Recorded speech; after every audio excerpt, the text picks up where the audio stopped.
Assalamualaikum warahmatullahi wabarakatuh. Selamat malam para pejuang cuan. Gimana kabar kalian? Semoga kalian sehat semua dan saya doakan sukses semua buat kalian. Amin. Mantap jiwa ya.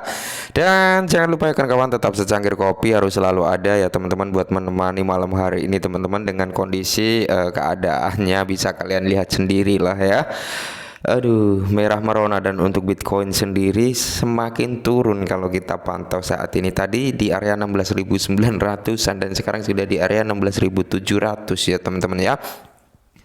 Oke teman-teman, di sini mungkin kalau kalian menanggapi berita ini ya teman-teman dengan sisi yang kalian pikirkan jernih gitu ya, sisi jernihnya ini akan berdampak cukup bagus ya, cukup luar biasa untuk market kripto. Oke, untuk cryptocurrency lah, bukan market ya. Oke, langsung kita bahas teman-teman ya. Dimana kalau kita lihat bersama 200.000 Bitcoin, lebih dari 1.000 Ethereum, 1 juta ya, sorry, 1 juta Ethereum meninggalkan cek atau sentralisasi exchange. Nah, jadi ada 200.000 Bitcoin dan 1 juta Ethereum ini meninggalkan exchange teman-teman ya. Mereka memindahkan aset mereka dari exchange ke wallet mereka pribadi ya, ke wallet pribadi, intinya seperti itu teman-teman ya. Mungkin kalau kalian berbicara, wah kenapa dipindah dan bagaimana ini keadaan, apakah exchange sudah nggak aman lagi, apakah exchange ini akan mengalami keruntuhan sama seperti FTX kayak. Jadi banyak timbul pertanyaan seperti itu ya kan. Nah, jadi semenjak keruntuhan FTX teman-teman, semenjak keruntuhan FTX, orang-orang yang memiliki aset banyak di exchange mereka mulai mungkin antisipasi ya. Itu sangat-sangat penting sebenarnya memang ya, antisipasi.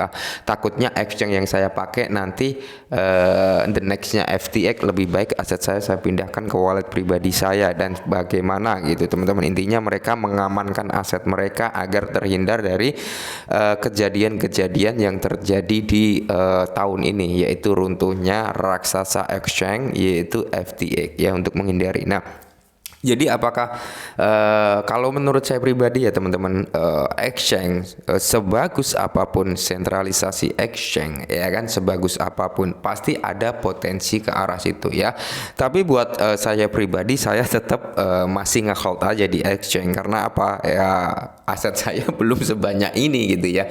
Mungkin kalau aset saya sebanyak ini, saya juga berpikir 1000 kali kalau menaruh aset saya di dalam exchange semua. Mungkin ya ada beberapa persennya ya kan, saya pindahkan ke wallet pribadi, kurang lebih seperti itu teman-teman ya. Jadi untuk sementara ini ya, belum ada tanda-tanda exchange yang akan meneruskan the nextnya FTX. Belum ada tanda-tanda teman-teman, dan semoga saja nggak akan ada lagi exchange yang menjadi the next FTX ya untuk keruntuhan. Kalau the next FTX untuk tingkat ranknya ya, semoga saja exchange selalu berlomba-lomba untuk menuju ke tingkat yang lebih tinggi lagi ya. Yang penting nggak runtuh. Oke, lanjut kita bahas teman-teman. Di sini juga tertera dampak positifnya juga teman-teman. Oke.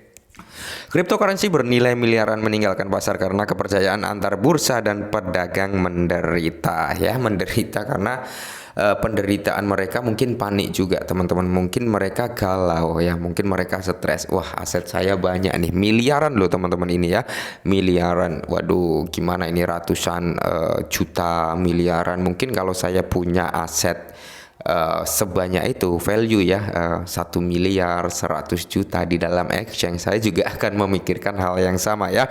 Mungkin menderita batin ya teman-teman karena terjadinya keruntuhan FTX. Sebelum terjadi keruntuhan FTX nggak ada informasi yang wah begini-begini investor menderita sebagaimana gitu, nggak ada ya. Karena mungkin mereka antisipasi juga, mereka ketakutan juga ya kan.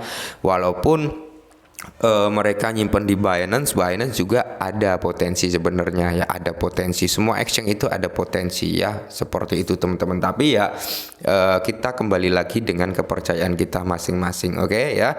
Jadi kalau menurut saya pribadi, untuk sampai saat ini ya, sentralisasi exchange belum ada tanda-tandanya lagi akan runtuh ya teman-teman. Semoga saja enggak, oke. Dan saya pribadi masih nyimpen aset saya di exchange karena aset saya yang enggak banyak gitu, oke. Nah, Jadi kalau kita lihat bikin barangmu tahan lama, ya aduh iklan ini ya bro, ya sorry bro ya.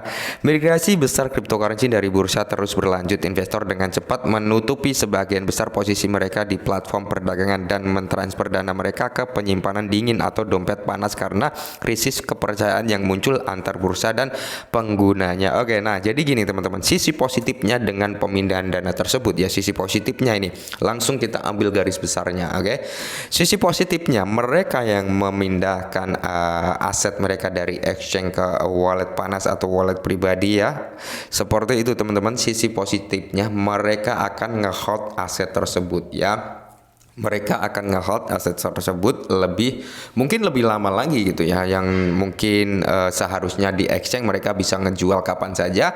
Ketika dipindahkan ke wallet berarti dia nahan gitu ya kan, nahan. Kalau dia mau ngejual berarti dia harus ngirim lagi ke exchange kan, seperti itu. Nah, sisi positifnya di sini terjadi penahanan aset atau hold yang cukup lama juga nantinya teman-teman. Itu sisi positifnya, nggak akan ada penjualan aset yang dipindahkan tadi ya kan. Karena apa? Kalau dia mau ngejual otomatis dia juga harus memindahkan aset mereka kembali ke exchange. Kurang lebih seperti itu ya teman-teman. Mungkin untuk kurun waktu-waktu dekat ini nggak akan ada penjualan aset yang sudah dipindahkan dari exchange ke wallet pribadinya gitu teman-teman. Itu sisi positifnya ya, hold lebih lama lagi. Mereka akan membantu nge-hold aset tersebut ya, mungkin seperti itu sisi positifnya. Nah, jadi pertukaran cryptocurrency telah menghadapi krisis nyata setelah indeks FTX, volume Bitcoin, Ethereum, dan cryptocurrency tingkat atas lainnya yang belum pernah terjadi sebelumnya meninggalkan platform perdagangan terpusat karena investor mencari cara untuk melindungi kepemilikan mereka. Tren ini mungkin bertahan di pasar hingga akhir tahun. Oke ya, mungkin sampai akhir tahun inilah ya, tren bearish gitu teman-teman ya, sampai akhir tahun. Mudah-mudahan nanti tanggal 31, pas tanggal 31 ya, atau tanggal 30 lah ya, sebelum tahun baru, mudah-mudahan kita semua pemain cryptocurrency dikasih uang malam tahun baruan ya, mungkin mau bakar-bakar, mau jalan-jalan, mau nonton konser dan sebagainya, biar ada bekal. Amin ya, semoga saja seperti itu ya. Terus di sini teman-teman kita ambil yang positif-positifnya ya. Pertama, penurunan jumlah aset di bursa cukup sering berkoreksi dengan tren penurunan minat terbuka dan tekanan jual secara keseluruhan di pasar. Oke. Jadi gini ya teman-teman, ketika aset tersebut masih ada di exchange ya, maka orang tersebut akan sangat-sangat mudah menjual aset mereka ya, sangat-sangat cepat lah intinya, karena dia tinggal pasang sell maka akan terjual. Kalau sudah dipindahkan ke alamat pribadi mereka ya nggak bisa gitu, mereka nggak bisa ngejual ya, seperti yang saya bilang tadi, mereka harus mindahin lagi aset mereka ke exchange. Nah, menurut data on-chain sekitar 200.000 Bitcoin senilai 3,4 miliar dan lebih dari 1 juta Ethereum meninggalkan berbagai platform perdagangan cryptocurrency terpusat yang menjadikannya migrasi dan dana terbesar dari cek sejak 2021. Kecenderungan seperti itu merupakan indikator dari beberapa hal ya.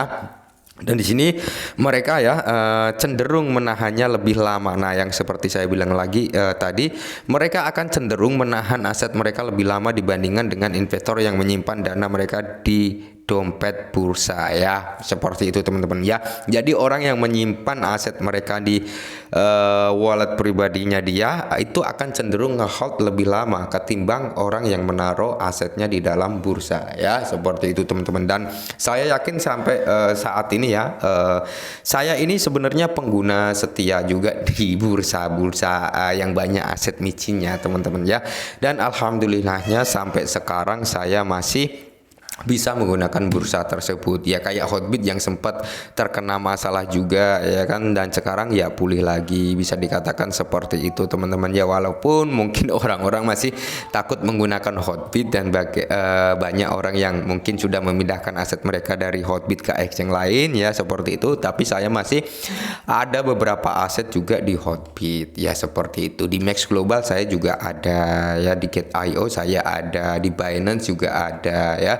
Jadi di toko kripto juga ada, Indodax juga ada teman-teman. Jadi saya memakai beberapa platform pertukaran cryptocurrency ya teman-teman. Untuk di lokal sendiri saya menggunakan Indodax sama toko kripto, hanya dua platform tersebut untuk lokal Indonesia ya teman-teman. Kalau luar ya saya menggunakan beberapa exchange ya, kayak Max Global, terus Hotbit, Get.io, Binance. Kalau di DEX-nya saya menggunakan MetaMask sama Trust Wallet ya. Dan masih ada beberapa lagi ya, nggak begitu banyak intinya ya. Saya nyebar aset saya di beberapa exchange gitu teman-teman, agar apa, saya nggak naruh aset saya di satu exchange saja ya, takutnya nanti terjadi kayak FTA. Kalau kita nyebar di beberapa exchange kan, exchange ini kena dampak nih, kita masih ada aset di exchange lain, jadi kita punya spare lah, intinya seperti itu. Oke, mungkin ini dulu perihal kripto kali ini teman-teman, semoga sedikit membantu dan salam cuan.